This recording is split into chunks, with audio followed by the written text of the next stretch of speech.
Vamos a continuar con las lecciones sobre el tema del pecado o lo que en teología sistemática se conocería como amartiología, ¿verdad?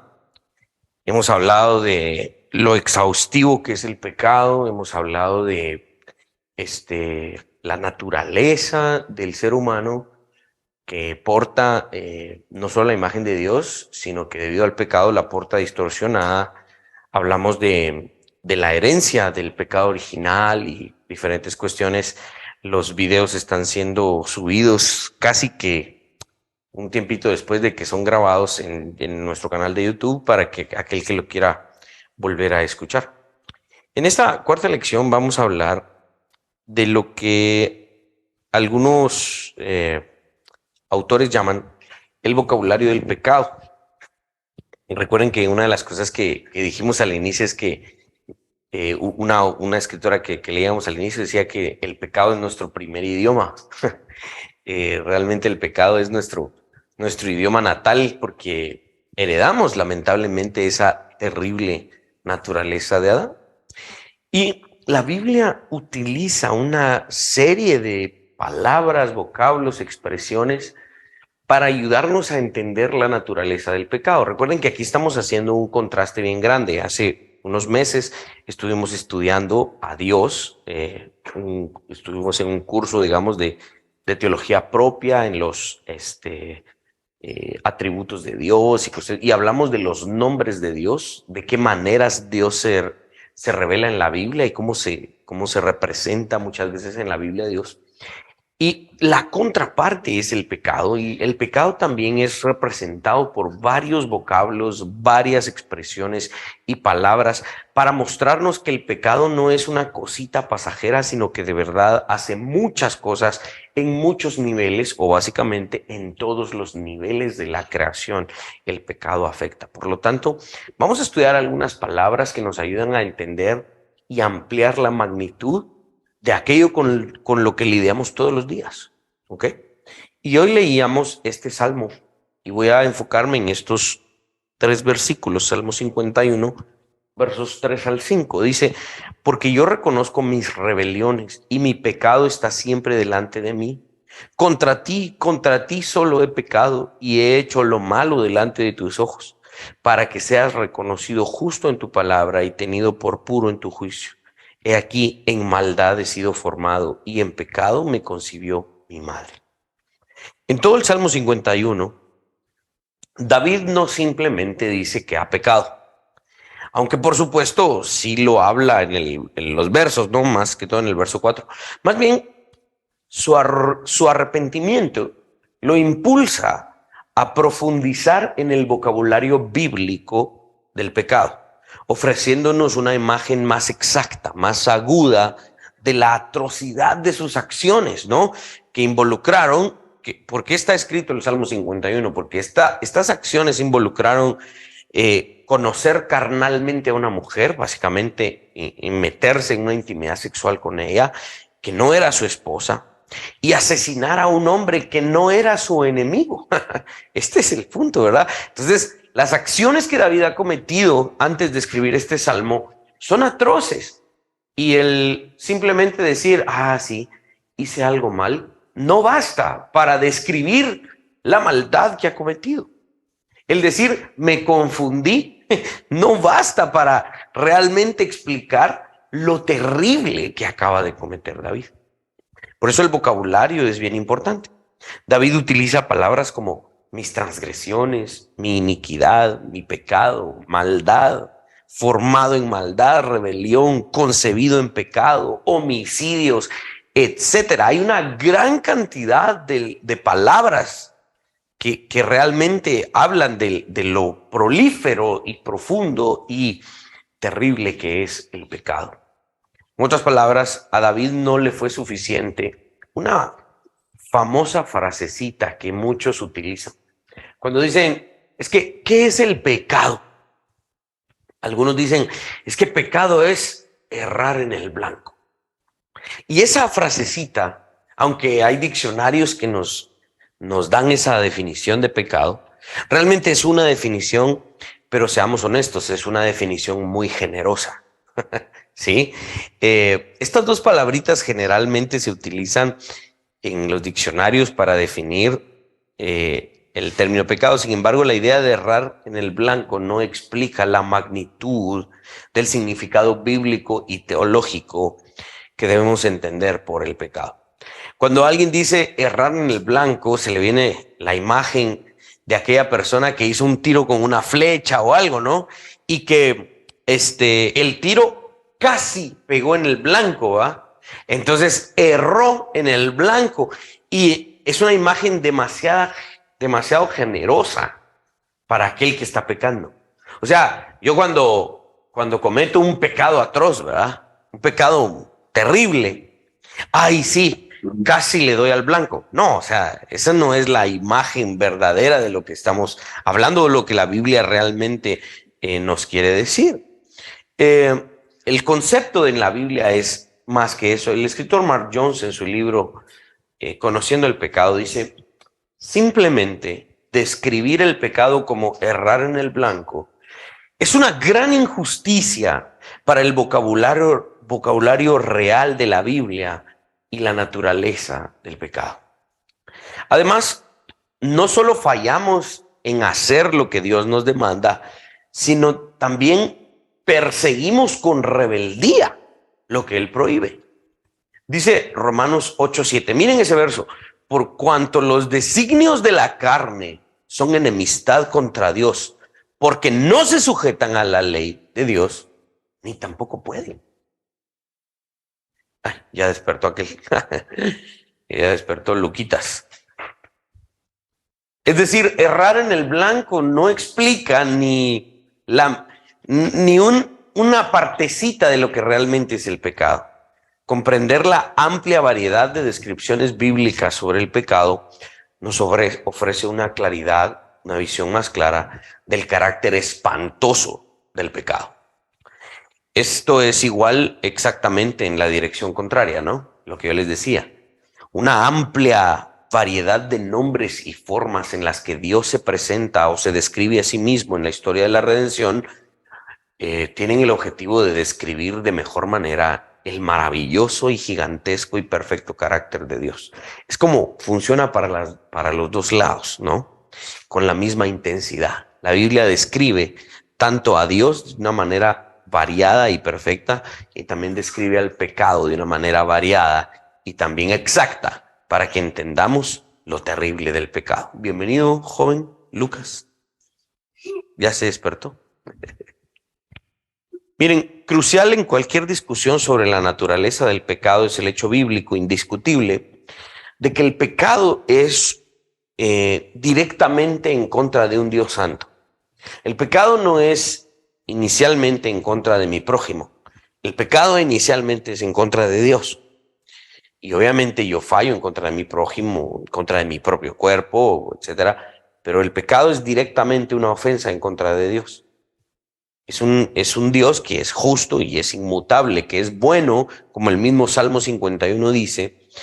El pecado finalmente es lo que llamamos teocéntrico, es decir, el pecado busca realmente ofender a Dios. Ese es su objetivo primordial. El objeto del pecado es ofender a Dios.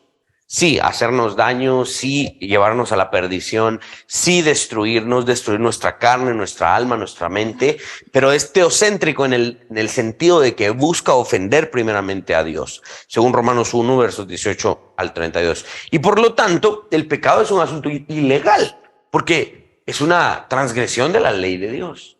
Eso convierte todo acto pecaminoso en algo ilegal. El vocabulario del pecado en las Escrituras está diseñado para ayudarnos a entender qué es el pecado y por qué es un problema tan grande.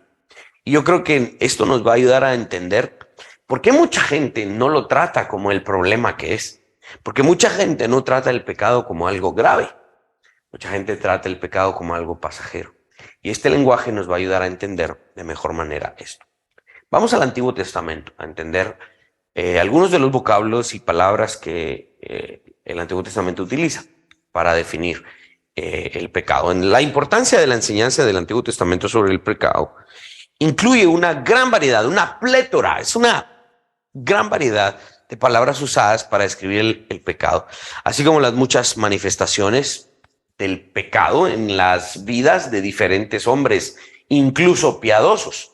La Biblia en el Antiguo Testamento habla de hombres malos que eran hombres contrarios a Dios y cómo su pecado los destruyó. Nos pone esos ejemplos.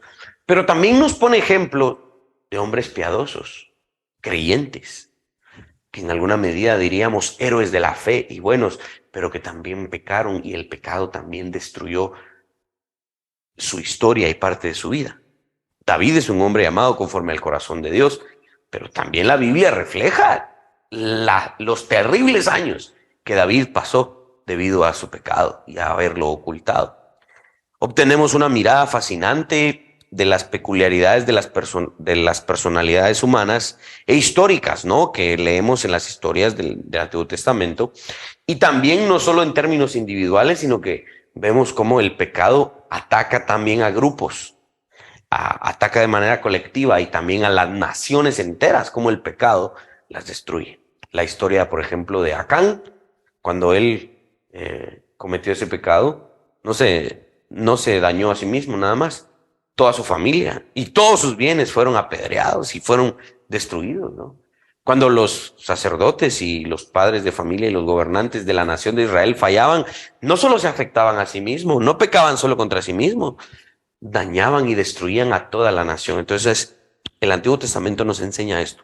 El libro de Génesis, por ejemplo, explora la naturaleza humana de maneras muy profundas, como el personaje engañoso de Jacob, ¿no?, quien necesitó mucho trabajo de parte de Dios y mucha paciencia, ¿no?, para finalmente no solo trabajar con él, sino llevar a cabo sus propósitos.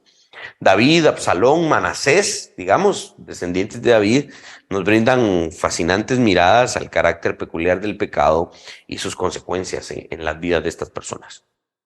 Vamos con una de las primeras palabras. La raíz hebrea hatá o ratá, que generalmente se refiere a la idea de errar, de hacer mal, de extraviarse, ¿sí? Por lo que puede o no estar relacionado directamente con el pecado. Por ejemplo, dice Proverbios 19:2, ahí está en la pantalla: el alma sin ciencia no es buena, y aquel que se apresura con los pies, dice, peca. El extravío del que está hablando aquí Proverbios es un extravío espiritual en alguna medida, ¿no?, que en términos de esa impulsividad no pensó dos veces y se perdió moralmente. La persona apresurada, la persona que no se toma el tiempo para planificar sus pasos, es una persona que se precipita a actuar y peca, ¿no? Se pierde, ¿verdad? Lo cual es una forma de orgullo, y el orgullo está reñido y con la espera paciente en el Señor. Como podemos ver, tenemos que tener cuidado con los estudios de las palabras, asegurándonos de hacerlos y teniendo en cuenta su contexto. ¿Sí? Entonces, aquí hay una de las primeras palabras que nos ayuda a entender la naturaleza del pecado. Extravían a la gente, ¿no? La desvían. El verbo rebelarse, que se traduce al español, viene del vocablo hebreo pasá, que se refiere a la rebelión deliberada, ¿sí? Es una rebelión deliberada, ya sea en contra de Dios o en contra de otros humanos. Es estar empecinado, ¿no?, empedernido, decir, yo quiero ir en contra y punto. Así como cuando Israel se rebeló en contra de Dios. ¿Cuántas veces? ¿Una? Muchas veces. Ezequiel 2, versículo 3 nos habla de eso, y podríamos hablar de muchos otros escritos en los profetas. A nivel humano, por ejemplo, tales personas se rebelaron en contra de la casa de David. Tal vez sí están rebelándose en contra de Dios, pero también a nivel humano existe esa rebelión. Primer libro de Reyes, capítulo 12, segundo libro de Reyes, capítulo 1. Rebelarse está íntimamente relacionado con otro verbo que se pronuncia sará, cuya raíz se refiere generalmente a la desviación del camino y puede denotar una desviación espiritual, pero obstinada, es decir, resuelto a rebelarse, ¿no? Eso es lo que leemos en Isaías 1:5. ¿Por qué queréis ser castigados aún? ¿todavía os rebelaréis? Es decir, ¿van a continuar en esa rebelión? Toda cabeza está enferma y todo corazón doliente. Miren el lenguaje de Isaías, es decir, esa rebelión es como una enfermedad en el sentido de locura, ¿no? ¿Por qué? Si ya saben que les hace tanto daño, ¿por qué se empecinan? Eso es lo que está diciendo el profeta. Otra palabra que nos ayuda a entender esto es un sustantivo que se pronuncia ma'al y se refiere a la traición o la infidelidad. Miren todas las ideas que el Antiguo Testamento nos está dando y todo lo que abarca, todas las acciones que abarca el pecado. Aquí estamos hablando ya hablamos de la rebelión, del extravío, de la falta de moralidad, ahora de una traición, de una infidelidad. Dice Ezequiel 15:8, y convertiré la tierra en asolamiento por cuanto cometieron prevaricación, dice Jehová el Señor. Esa palabra prevaricación ahí viene del hebreo ma'al, que significa traición, infidelidad, ¿sí? Es como que si hoy, digamos, en el partido de Argentina y Holanda, ¿verdad? Uno de los jugadores argentinos que todo el partido había estado defendiendo para que no les metieran gol, de repente se volteara y metiera un autogol a propósito. Todos se hubieran quedado, ¿cómo se te ocurre? Nos eliminaste del mundial, vos jugás para nosotros. Y de repente ese argentino dice, es que yo me metí a la selección solo para hacerlos perder. Imagínense eso. O sea, yo hubiera estado llorando ahí, pues, porque eliminaron a Argentina. Este es el punto, ¿no? Esto es lo que está hablando aquí el profeta. Se supone que el pueblo de Israel era el equipo de Dios y decidieron cometer prevaricación, una traición, una infidelidad. La palabra que se traduce al español como abominación, miren otro término que nos ayuda a entender el pecado. Este viene de la palabra hebrea toevá, que también se usa para describir, ojo con esto, algo repulsivo, que provoca asco, que puede referirse a algo que Dios aborrece o incluso algo que la misma gente aborrece. ¿Sí?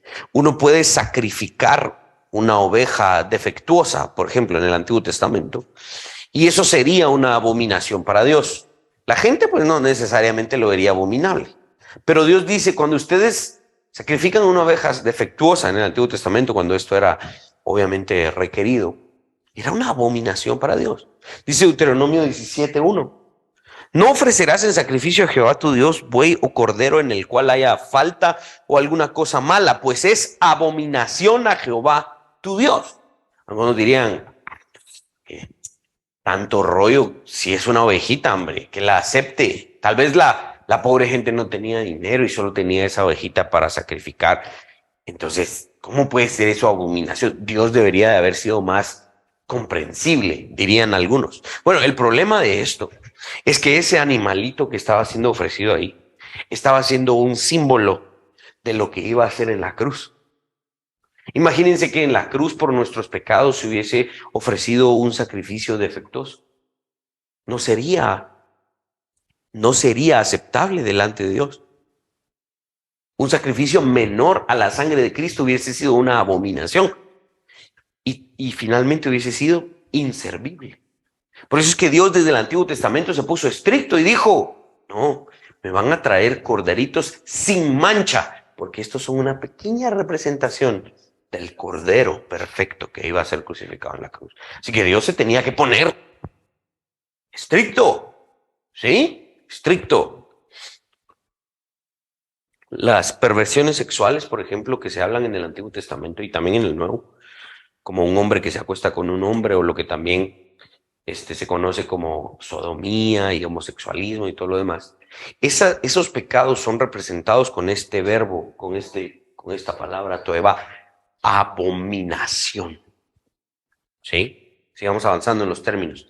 El término arar, que denota una maldición, aparece con frecuencia en las fórmulas de maldición como una declaración específica y formal de castigo, frecuentemente con un tono amenazante. Dice Jeremías 11, verso 3, y les dirás tú, así dijo Jehová Dios de Israel, maldito el varón que no obedeciere las palabras de este pacto. Por eso es que cada vez que yo hablo de pacto en nuestra iglesia, ¿cada cuánto hablo de pacto en nuestra iglesia? Todos los domingos, creo yo. Porque el pacto en la escritura, hermenéuticamente hemos hablado, ¿no? Es la estructura del texto. Pero en términos prácticos, no es un juego. Dios no está jugando. Y miren el lenguaje, maldición, es un tono amenazante, ¿sí? Este verbo arar, ¿sí? Que es para decir, esto es malo, es terrible, al punto de que esta persona que cometa esta transgresión debe ser maldito. Es duro. Varias otras palabras en el Antiguo Testamento se dan para pecado, dependiendo de la traducción específica. Por ejemplo, al español, ¿no? Maldad, problema, mal, error, fraude, crimen. Todas esas palabras se traducen al español, ¿sí? El término del Antiguo Testamento, que a menudo se traduce como iniquidad, ¿sí? Iniquidad es el término awón y es particularmente bien esclarecedor. Nos ayuda a entender que por su uso frecuente este término en el hebreo original, awón, se utiliza más de 200 veces. Llegamos a la conclusión de que se refiere en primer lugar al acto inicuo mismo. Es lo que a veces se traduce como iniquidad. Segundo, se refiere a la culpa que acompaña estos actos inicuos cuando se cometen. Y tercero, debido a que es una iniquidad tan grande, no puede quedar impune. Debe tener un castigo, y un castigo que empate la intensidad y la magnitud de esta iniquidad. Es inevitable que la iniquidad tenga un castigo. Tiene que ser castigada. Y por eso el ojo por ojo y diente por diente. Si alguien le pegó a alguien, ofendió a alguien y lo golpeó, ¿verdad? Pero no lo golpeó de muerte, esa iniquidad tenía un castigo específico. Pero si alguien cometía algo tan grave, ¿no? Como la sodomía, merecía muerte. Esa iniquidad siempre tiene un castigo acorde a la falta, ¿ok? Veamos lo maravilloso del evangelio en este punto, ya que según el profeta Isaías, el siervo sufriente, Jesucristo, llevó y dice esta palabra: nuestras iniquidades. Lo que ustedes y yo hicimos fue algo terrible, y esa iniquidad merecía un castigo terrible, y ese castigo lo llevó nuestro Señor Jesucristo, no nosotros. Vean cómo incluso el aprender palabras que se traducen de los idiomas originales al español y nos denotan pecado, están llenas de evangelio, porque finalmente nos ayudan a contrastar el final que merecíamos y que Jesucristo tomó sobre sí. Leamos Éxodo 34, versos 6 y 7. Dice: y pasando Jehová por delante de él, proclamó: Jehová, Jehová, fuerte, misericordioso y piadoso, tardo para la ira y grande en misericordia y verdad, que guarda misericordia a millares, que perdona y ahí dice la palabra awón, iniquidad, la rebelión y el pecado, y que de ningún modo tendrá por inocente al malvado, que visita la iniquidad de los padres sobre los hijos y sobre los hijos de los hijos hasta la tercera y cuarta generación. Otras versiones agregan y dicen claramente hasta la tercera y cuarta generación de los que me aborrecen. ¿Ok? Esta es una de las más gloriosas revelaciones de los atributos de Dios. También tenemos acá, en una de las revelaciones más gloriosas de los atributos de Dios, quien es misericordioso y todo lo demás. En el mismo pasaje tenemos una de las revelaciones más feroces de su ira en contra del pecado. Dense cuenta que ambas cosas están aquí con igual intensidad. Perdona y ama con esta intensidad y es misericordioso con esta intensidad. Pero aquellos que lo aborrecen es así de intenso y no le va a bajar una rayita. Le va a dar con todo su poder, ¿sí? Y esta es una de las feroces declaraciones de la ira de Dios sobre aquellos cuyos padres han cometido iniquidad. Aquí nos enfrentamos al peligro de la iniquidad. no es un problema individual, sino que también puede llegar a ser un problema corporativo o colectivo. Así como los padres traen muchas bendiciones a sus hijos, ¿verdad? Así como los padres que educan a sus hijos en la amonestación del Señor, que los heredan, que les enseñan a esto y aquello, les enseñan la palabra, les heredan una vida de paz y les heredan buenos valores y todo lo demás. Y Dios bendice eso, la generación de estos justos. También Dios castiga la generación de aquellos que heredan a sus hijos iniquidad. ¿Ok? Es cierto que los hijos sufren los pecados de los padres. Y aquí quiero explicar esto de manera contextual. ¿Por qué? Porque en otras partes de la Biblia ustedes van a encontrar otras frases que dicen más, no castigaré la maldad de los padres sobre los hijos. No se dirá más, los padres comieron las uvas y los hijos heredaron la dentera. No se dirá eso, ¿verdad? Pero eso es contextual, ¿no? Es decir, esas frases son dichas en un contexto específico y explicábamos, por ejemplo, que cuando Dios prometía restaurar la nación de Israel y regresarla del exilio, no iba a cargar sobre la generación que iba a restaurar los pecados de sus padres. Pero eso es una declaración que va en armonía en ese contexto específico. Ahora, acá debemos entender que los padres que heredan iniquidad a sus hijos, que enseñan a sus hijos a odiar a Dios, que enseñan a sus hijos a no respetar a Dios, a no respetar la ley de Dios, esa iniquidad Dios la castiga sobre los padres y sobre los hijos y sobre los hijos de los hijos hasta la tercera y la cuarta generación, porque heredaron iniquidad y no solamente la heredaron, sino que la ampliaron y la expandieron. Por lo tanto, esa iniquidad debe y merece castigo constante. Por ejemplo, ¿qué pasó con el sacerdote Elí, que no estorbó a sus hijos? Dios castigó a Elí, Dios castigó a sus hijos y le dijo, no habrá de tu familia uno más que ejerza el sacerdocio en mi casa, por cuanto heredó esta iniquidad.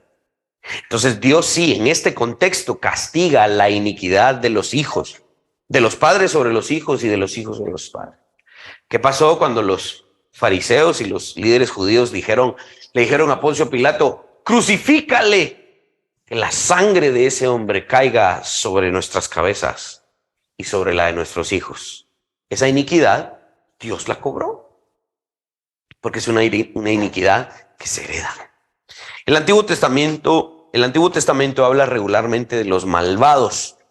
Utiliza la palabra rasá, que es el término utilizado para describir a las personas malvadas, a menudo en contraste con los justos. Dice Génesis 18:23, y se acercó a Abraham y dijo, ¿destruirás también al justo junto con el impío? Ese es el término rasá.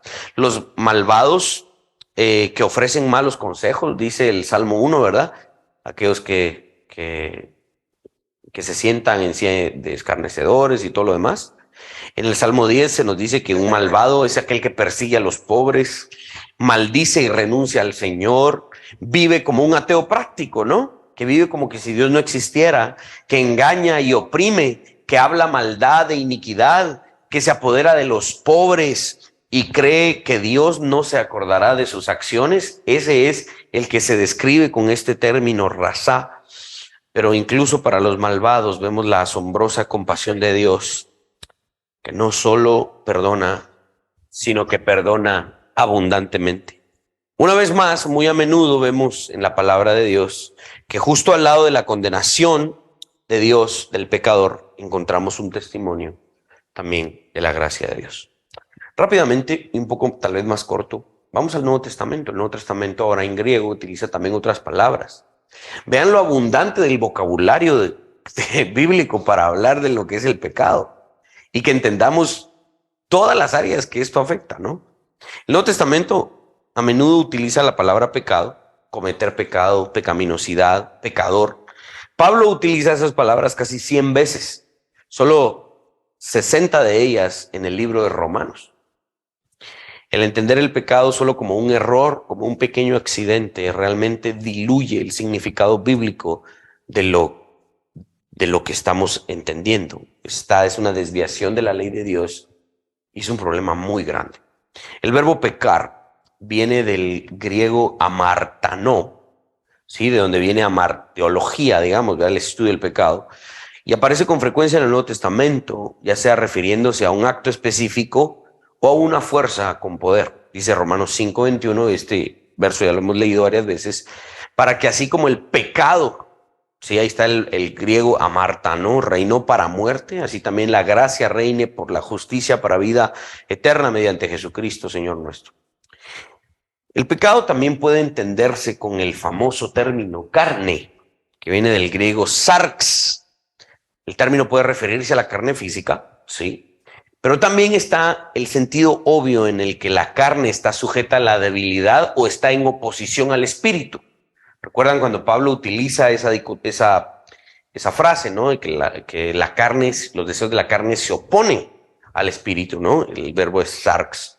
Mateo 26:41 dice: velad y orad para que no entréis en tentación. El espíritu, la verdad, está dispuesto, pero la carne es débil. Ahí está el verbo, el término sarx.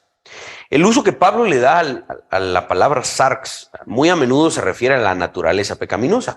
Dice Romanos 7, verso 18, y yo sé que en mí, esto es, en mi carne, ahí está el verbo, la palabra sarx, no mora el bien. Miren, en mi carne no mora el bien, porque el querer el bien está en mí, pero no el hacerlo. Es ahí en donde Pablo empieza a desarrollar su argumento y lanza aquella famosa frase que dice: ¿quién me librará de este cuerpo de muerte? El cristiano experimenta una lucha diaria en contra de la carne, de esta palabra, sarx, pecaminosa, y el espíritu. Los deseos de ambos son contrarios, como lo decíamos. Pablo enumera diferentes cosas acá. Enumera fornicación, impureza, sensualidad, idolatría, hechicería, enemistades, contiendas, celos, arrebatos de ira, rivalidades, disensiones, divisiones, envidia, borracheras, orgías y cosas semejantes a estas. Dice, Pablo hace un listado exhaustivo, ¿no? Y dice, no es un asunto solo de la carne, es un asunto de la mente, del alma, de los deseos, de las acciones, de las actitudes. El pecado está en todos lados. Ha ocupado el todo de la vida humana. Ven la importancia de estudiar esto. Esto lo dice Pablo en Gálatas 5, versos 19 al 21, y posteriormente contrapone y lo hace de manera triunfante, como superando todos estos poderes del pecado. Dice, mas el fruto del Espíritu es amor, gozo, paz, paciencia, benignidad, fe, templanza. Contra tales cosas, dice, no hay ley. ¿Por qué? Porque contra las otras sí hay ley. La ley de Dios está en contra de todas esas cosas, pero la ley de Dios no está en contra del amor. La ley de Dios no está en contra de la fe, de la templanza, de la benignidad. Contra tales cosas no hay ley. Según Pablo, todo este listado exhaustivo que les acabo de decir, de los deseos, de las orgías, de las enemistades, divisiones y disensiones, todo esto debe ser, y ojo con esta palabra porque es tan dramática que debe quedársenos grabada. Todos estos pecados, todo este pecado debe ser mortificado. Mortificado. Eso implica como que lo mato y lo sigo matando. Ya, es como a veces Cindy me hace matar a nuestros amigos, a los geckos. Los geckos son nuestros amigos, porque ellos nos ayudan en contra de los mosquitos y todo lo demás.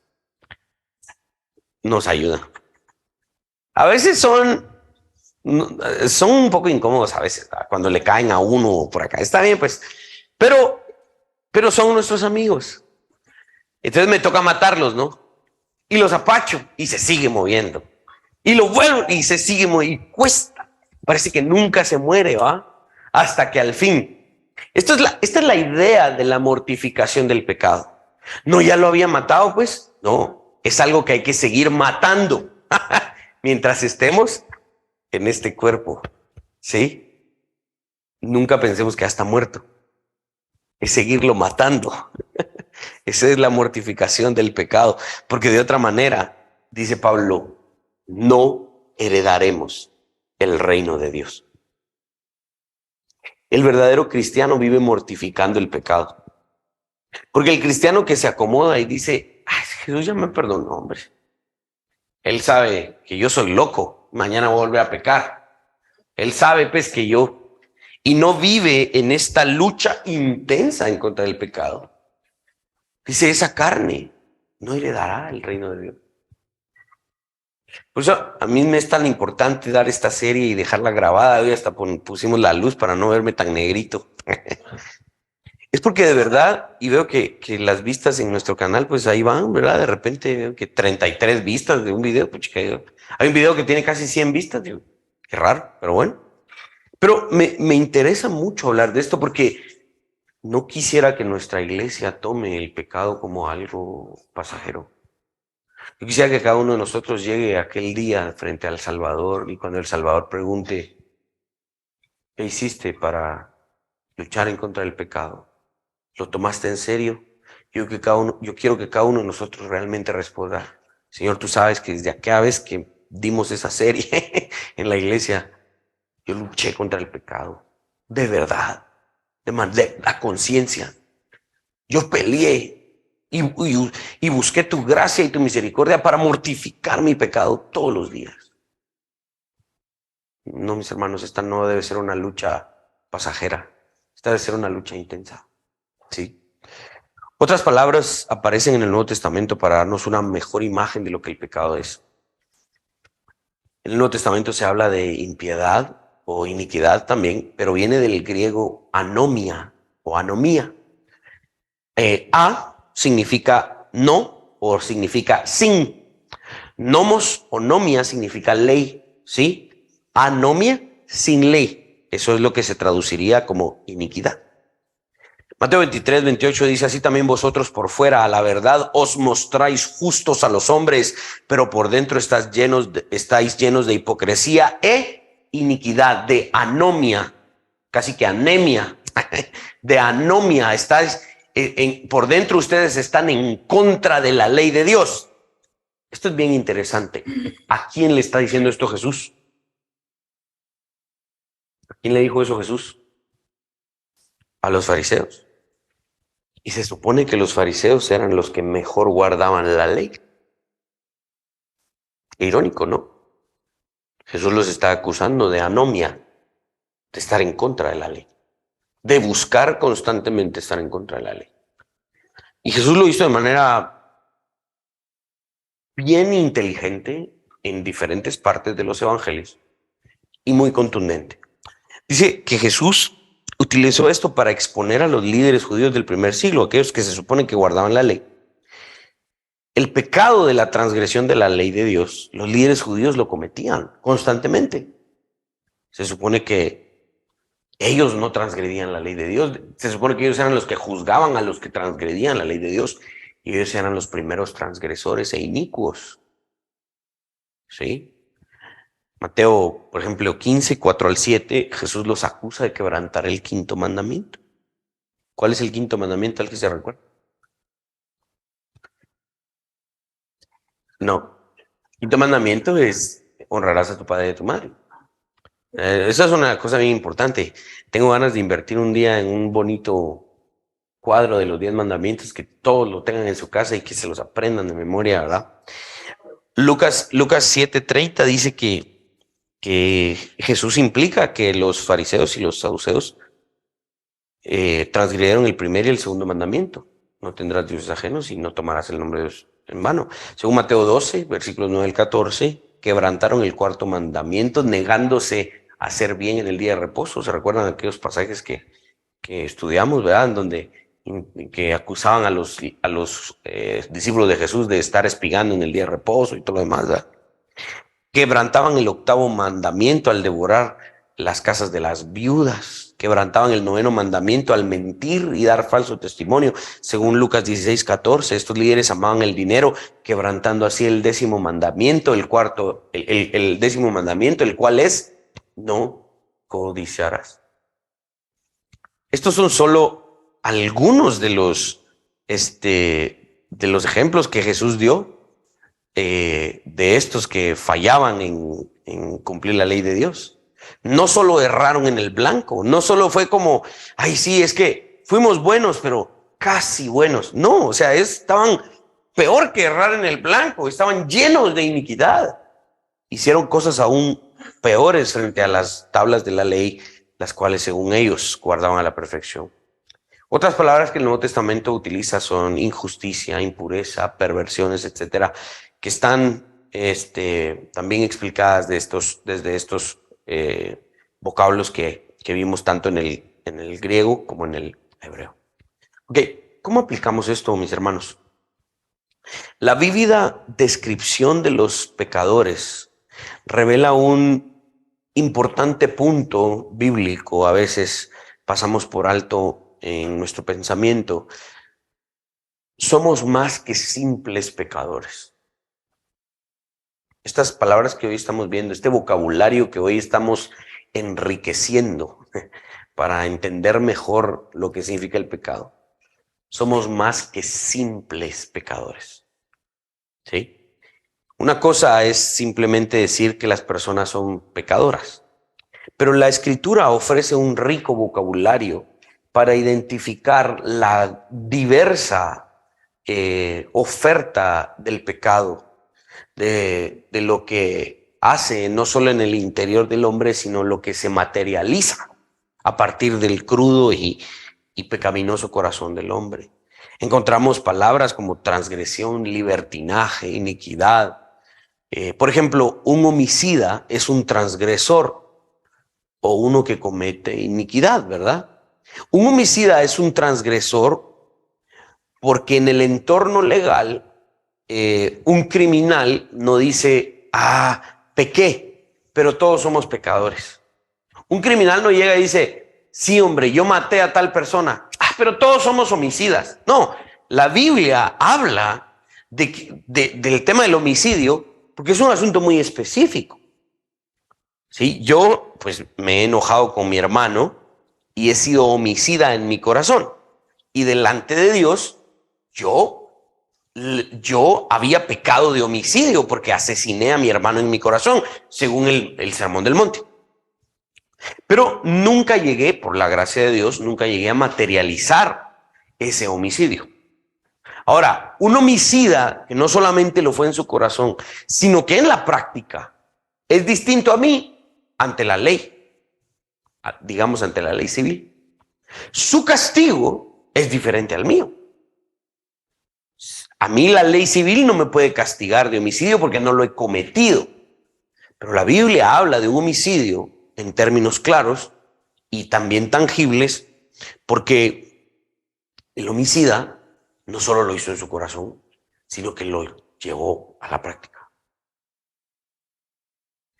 Es culpable, tiene que reconocer un pecado específico. Por eso el vocabulario bíblico nos ayuda a entender qué es este pecado. Y a veces ofrece una frase o palabra única para resaltar la gravedad de este delito. Podemos decir que todos somos pecadores, eso sí, Romanos 3:23 lo dice. Pero, por ejemplo, captamos algo diferente cuando hablamos de alguien que es homosexual. Yo soy pecador, pero no he cometido el pecado de la homosexualidad ni de la sodomía. La Biblia habla específicamente de aquellos que cometen estos actos réprobos y perversos e inmorales totalmente, los más bajos, ¿no? Y esto la Biblia lo trata como una abominación antinatural delante de Dios. Según Romanos 1:27 y también Levítico 18:22. Del mismo modo, por ejemplo, la violación de una mujer, por ejemplo, es un asunto vil y grotesco. Una violación es la violación extrema de la dignidad de otra persona. Una persona apresada, agredida, humillada, que sufre una pérdida de dignidad a causa de una violación. Esto lo encontramos en Deuteronomio 22 y también en otras partes, ¿no? Sí, es un pecado, pero Dios ofrece un lenguaje que ayuda a comprender la naturaleza del crimen. Si aquí a la par estuviera un violador impune, digamos que él ha violado 30 mujeres y yo estoy acá, cualquiera podría decir, es que ustedes dos son pecadores. Sí, los dos somos pecadores. Yo soy un pecador que me arrepiento. Me siento mal por mi pecado. Pero él es un pecador que no solo no se arrepiente de su pecado, sino que ha cometido pecados muy específicos que requieren penas específicas. Él es un violador. La Biblia no le llama, sí, él es un pecador igual que tú. No, la Biblia ofrece un lenguaje específico para entender la naturaleza y la atrocidad de sus crímenes. Es por eso que es importante estudiar este vocabulario también. Con esto en mente, pareciera puras malas noticias, ¿verdad? Pero por eso voy aquí a la aplicación. Así como hay un rico vocabulario para el pecado, créanme, hay uno aún más rico para la gracia y el perdón. Volviendo al Salmo 51, vemos que esto está en la esperanza de David. Sí, David dice, yo he transgredido, yo soy inicuo, fui formado en maldad. Él ofrece un rico vocabulario para decir, yo no soy un simple pecador, yo soy un asqueroso, sucio y bajo pecador, dice David. Si el pecado es tan malo como confiesa David, la salvación tiene que ser aún mayor. Y la Biblia ofrece un lenguaje contrastante al pecado, más poderoso, más rico, más bello para triunfar sobre el rico vocabulario del pecado. ¿Se dan cuenta cómo esto está lleno de evangelio, no? David habla del amor inquebrantable de Dios y la gran misericordia de Dios en el verso 1 del Salmo 51. Pide ser lavado y limpiado, según el verso 2. Pide ser purificado para ser limpio, ser lavado para ser más blanco que la nieve, dice el verso 7, Salmo 51. Dios es, dice, quien borra y esconde su rostro de nuestros pecados, dice el verso 9. Crea corazones limpios y renueva los espíritus rectos de los arrepentidos, dice el verso 10. Él nos da el espíritu, dice el verso 11, y nos devuelve el gozo de la salvación, dice el verso 12. Aquel que nos libra de la culpa del derramamiento de sangre, dice el verso 14, es aquel que también establece nuestra alabanza y acepta nuestra adoración, dicen los versos 15, 16 y 17. Quisiera terminar con esta frase de Mark Jones en su libro Conociendo el pecado. El pecado es malo, muy malo, pero Dios es bueno, muy bueno. Así que esta lección sobre el vocabulario del pecado nos ayuda a dos cosas. Nos ayuda al norte y al sur. Nos ayuda a entender lo asqueroso, duro, bajo, prolífero y terrible de nuestro pecado. Pero en la misma medida nos pone en la perspectiva del Evangelio, en donde la Biblia tampoco se queda corta, sino al contrario, triunfa dándonos más vocabulario rico sobre la gracia y el perdón de nuestros pecados. Amén. Preguntas, dudas.